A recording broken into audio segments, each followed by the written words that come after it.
Salve, salve galera, aqui é o professor Douglas Fontes, mais um vídeo para o nosso canal, mais um vídeo para a turminha do curso de Direito da Unifev, sexto período. Pessoal, entramos num tema muito interessante, num tema muito gostoso, jurisdição e competência. Eu até acredito que é o tema de maior conteúdo técnico do nosso semestre. Porém, nós temos uma divisão, jurisdição e competência. Com certeza, competência é o tema que mais cai em prova de concurso público, em prova de OAB. Porém, nós não vamos conseguir sequer entender competência se nós não dissecarmos jurisdição, se nós não esmiuçarmos jurisdição.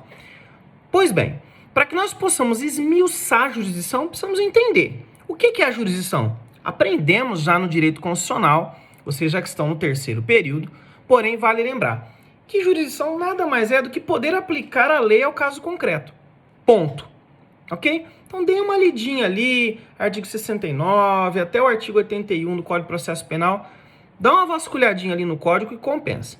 Então, nesse conceito, de jurisdição, bem a grosso modo falando, nós não podemos esquecer que o Estado brasileiro, quando exerce seu poder soberano, ele acaba exercendo em três grandes funções, tá? Ele acaba exercendo na sua função administrativa, legislativa e jurisdicional, ok? E nas aulas de direito constitucional, vocês perceberam que cada um desses poderes da República exercem primordialmente uma função, mas não é exclusiva, tá? É de uma forma primordial, porém não é exclusiva. E para o processo penal é o que basta agora entender isso, tá? Que os poderes da República, eles podem sim, muitas vezes, exercer funções que se caberiam até mesmo a outro poder, mas dentro da sua determinação. E dentre essas funções, como eu disse antes, ao Poder Judiciário cabe a função jurisdicional. O que é isso? Cabe a função de dizer ao direito, dizer o direito, ditar o direito, tudo bem?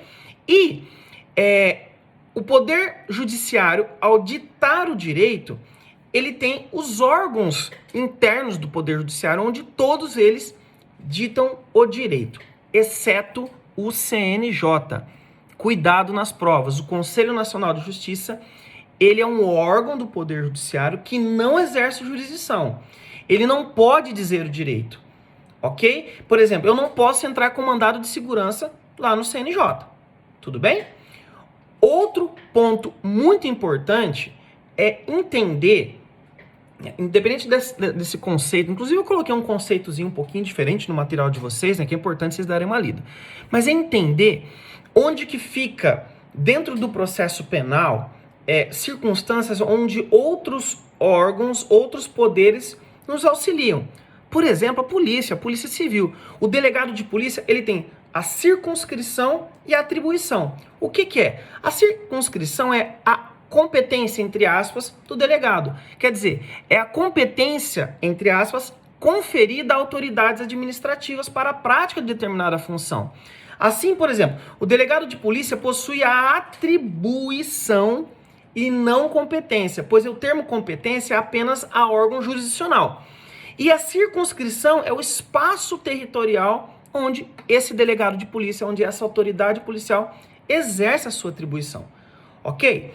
Seguindo nesse raciocínio, nós temos que entender que a finalidade da jurisdição, ela tem como um escopo trazer a paz social, ok? Ela tem como escopo trazer um contexto de justiça efetivamente. Então, essa é a finalidade social. Porém, nós temos também um escopo jurídico, que é resolver um imbróglio jurídico, uma situação técnica que foi colocada no Poder Judiciário para ser resolvida. E nós temos também uma finalidade política, que é fortalecer a imagem do Estado, inclusive perante outros estados, como uma entidade soberana, que tem o poder de dizer quem está certo ou está errado e essa decisão se fazer valer.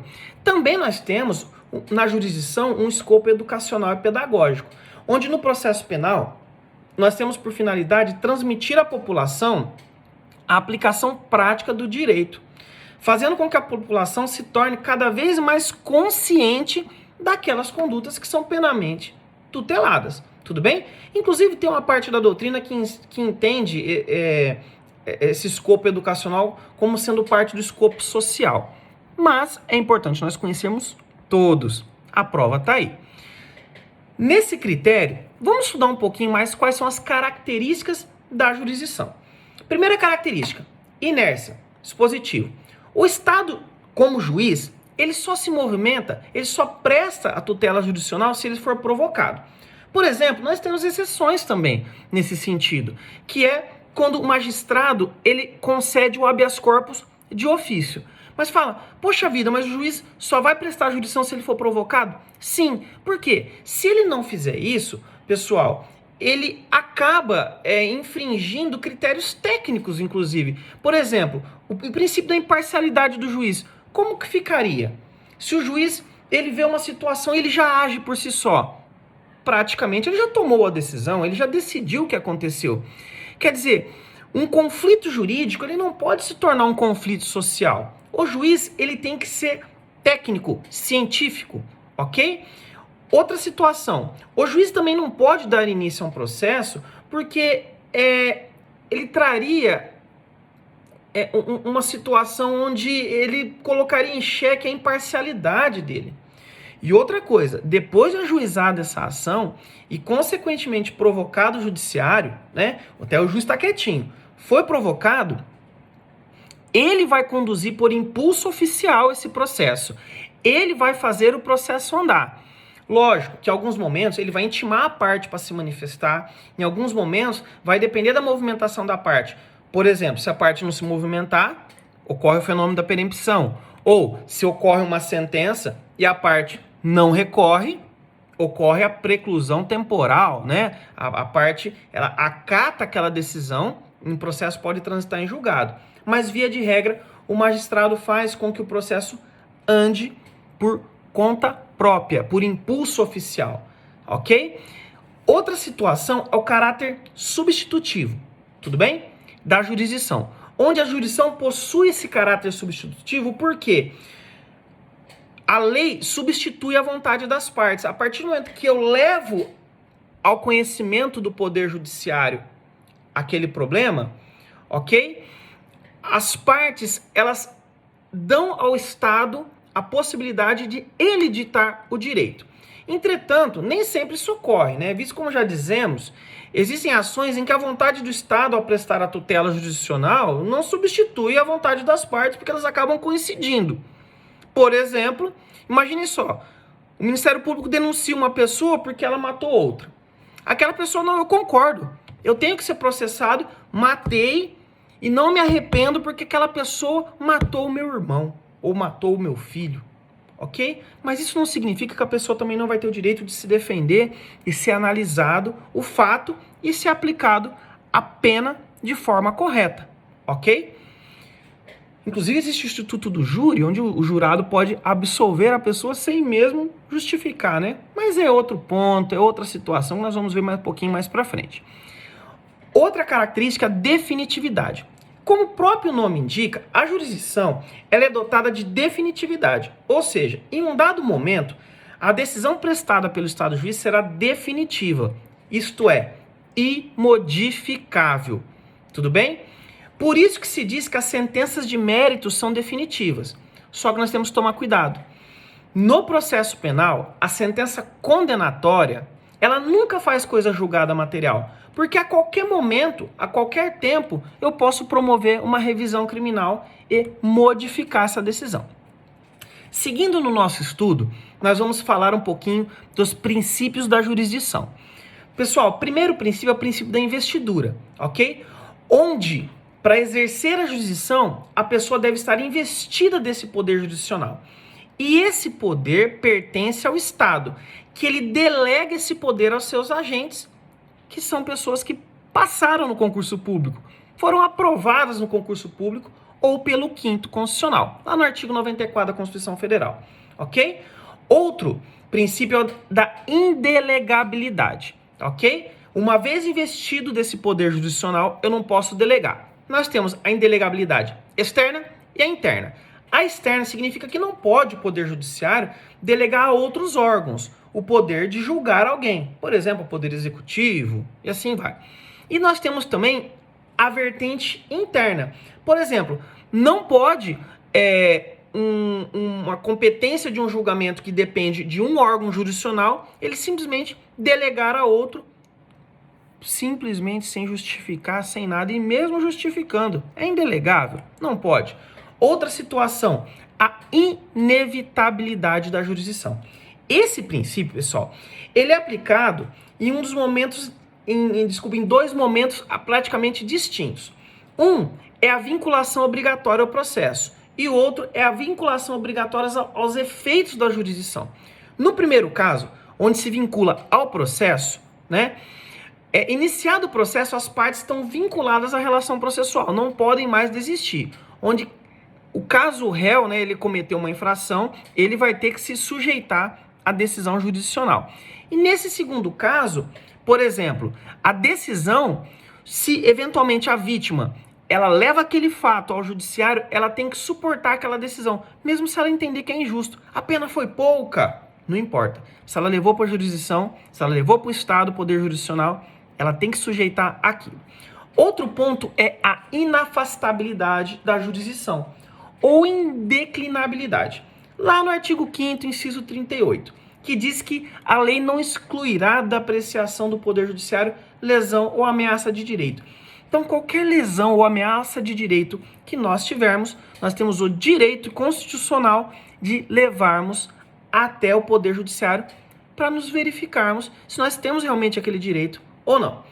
Outra situação, por exemplo, se o Judiciário demora 15 anos para julgar um processo criminal e não está oferecendo à sociedade uma ordem jurídica justa. Imagine uma situação nesse sentido. Quando nos referimos ao acesso à justiça ou acesso à ordem justa, especificamente no processo penal, estamos falando em acesso à justiça de forma adequada, onde do acesso ao processo tem que ser minimizados os obstáculos à propositura de uma ação. Eu tenho direito também a uma defesa satisfatória. Se, por exemplo, eu não tenho condições de ter um defensor contratado, eu tenho direito a um defensor público. E mesmo se eu tiver direito a um defensor contratado, mas eu abro mão disso, o Estado tem que me conceder um defensor gratuitamente. E ineficácia da tutela. O que é isso? Com o desenvolvimento das medidas cautelares assecuratórias, a razoável duração do processo e fortalecimento dos poderes do magistrado. O que é isso? O juiz ele tem que ter força, as decisões dele têm que ser feitas valer. E o processo tem que ser feito durante uma duração razoável, para que ele tenha, inclusive, credibilidade. Outro ponto é o princípio do juiz natural, onde esse princípio visa evitar que a parte escolha o magistrado que irá julgar a causa. Ou, sobre uma ótica inversa, né, que o Estado determine quem será o juiz de uma causa após a propositura dessa. Pessoal, imagine uma situação onde nós estamos numa comarca, onde tem 2 ou 3 juízes. Eu vou depender da distribuição da causa para que eu saiba quem é o juiz que vai decidir o meu processo. Independente disso, eu não posso escolher quem vai ser o magistrado que vai julgar o meu caso. Eu não posso escolher um terceiro ou um particular para ser o juiz do meu processo criminal. É diferente do que ocorre em alguns casos no processo civil. Outro ponto, nós temos a questão da territorialidade, ou princípio da aderência, ou improrrogabilidade.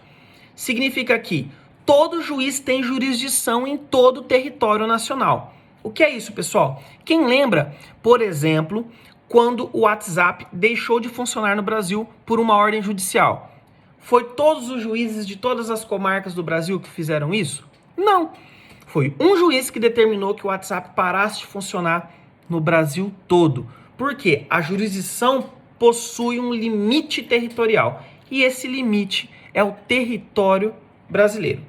Ok, pessoal? Então imaginem só. Se numa questão afirmar, por exemplo, que um juiz de São Paulo solicita a outro, por exemplo, do Rio de Janeiro, a prática de um ato processual, porque não tem jurisdição no Rio de Janeiro, está errada essa questão, né? O juiz de São Paulo tem jurisdição em todo o território nacional. O que ele não tem é competência fora de sua base territorial.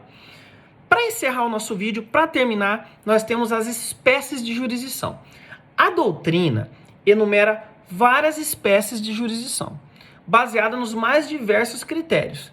Entretanto, apenas duas vão ser úteis para a gente hoje: jurisdição superior e inferior. É muito fácil. Se vocês pegarem um manual, vocês vão ficar estudando.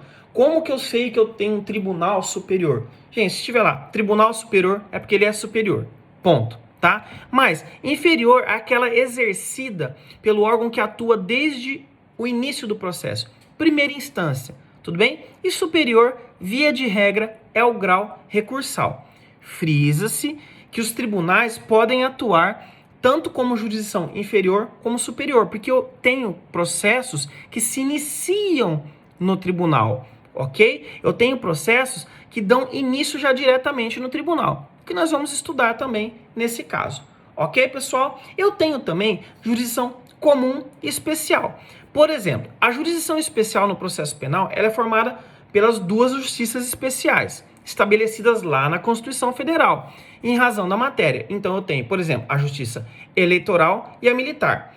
Já a jurisdição comum, ela é exercida residualmente. Quer dizer, o que sobra é a jurisdição comum. Tudo que não for jurisdição especial será jurisdição comum. Só que cuidado, hein? A Justiça do Trabalho não possui competência criminal no Brasil. Tudo bem, pessoal? Esse é o finalzinho do nosso vídeo. Vamos nos ver no Teams essa semana. Aulinha top, hein? Olha que tema legal. Próximo vídeo, competência. Aí vão ser vários vídeos. Beijão, pessoal. Cuidem da saúde. Até mais.